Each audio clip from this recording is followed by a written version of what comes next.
Untuk informasi lebih lengkap dan berita terkait, jangan lupa untuk klik link di deskripsi. Dan jangan lupa juga untuk unduh aplikasi CNBC Indonesia di Google Play Store dan App Store. Dan yang terakhir, jangan lupa untuk subscribe ya.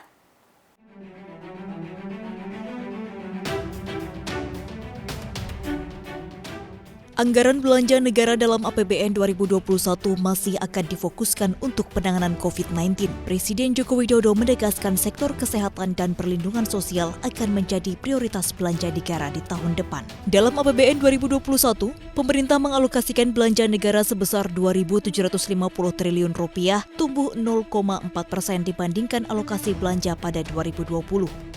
Alokasi belanja itu akan dimanfaatkan untuk mendukung pemulihan ekonomi dan prioritas pembangunan di berbagai bidang. Beberapa di antaranya ialah kesehatan, pendidikan, infrastruktur, perlindungan sosial, dan ketahanan pangan.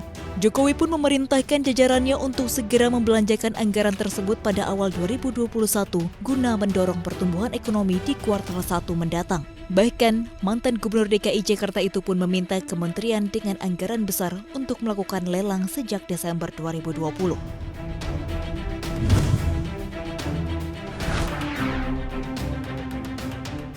Harga kontrak batubara thermal Newcastle masih mengalami tren kenaikan sejak pertengahan Oktober lalu. Kini harga batubara thermal Newcastle berjangka itu sudah tembus ke level $68,9 AS per ton. Ini merupakan level tertinggi sejak 30 Maret, beberapa kabar positif yang membuat harga batubara melesat tinggi. Sepanjang bulan ini ada 4 kandidat vaksin COVID-19 yang diklaim punya efektivitas dalam proteksi terhadap COVID-19 lebih dari 90%. Kabar positif tersebut membuat pasar menjadi sumringah. Investor dan trader pun beralih dari aset-aset minim risiko seperti emas ke saham dan komoditas lain. Hal ini turut mendongkrak harga komoditas energi primer. Tak hanya itu, harga minyak yang melambung nyaris 30% sepanjang bulan ini juga menjadi sentimen positif yang turut menggerakkan harga batu bara.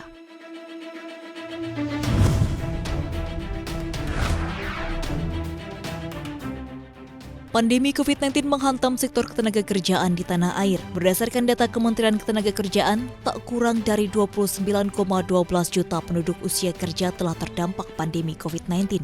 Dari jumlah tersebut, sebanyak 2,5 juta orang tercatat menganggur atau tidak bekerja akibat corona. Sementara 1,7 juta orang dirumahkan akibat pandemi COVID-19. Melihat besarnya dampak yang ditimbulkan pandemi, Menteri Ketenagakerjaan Ida Fauzia menyebut perlu ada kebijakan yang tepat untuk menanggulangi dampak dari pandemi pada sektor ketenagakerjaan. Ida menambahkan kementerian harus mempersiapkan SDM pekerja dengan meningkatkan kompetensi melalui pelatihan vokasi.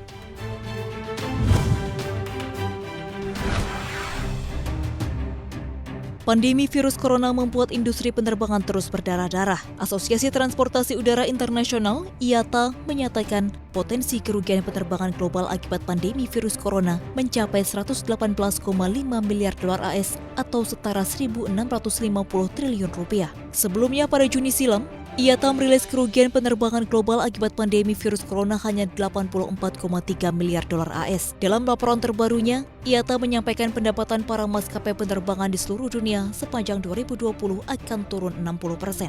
Pendapatan maskapai penerbangan dunia di 2020 diperkirakan hanya sekitar 328 miliar dolar Amerika Serikat yang mengacu pada 290 maskapai penerbangan dari berbagai negara.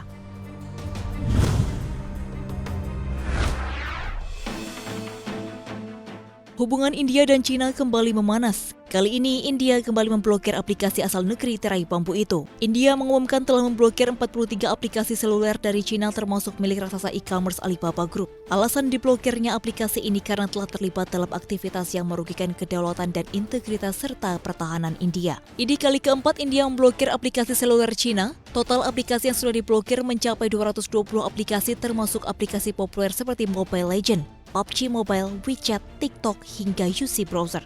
Keputusan pemblokiran ini merupakan aksi serangan balasan India setelah pada Juni lalu terjadi ketegangan antar kedua negara di daerah perbatasan Himalaya.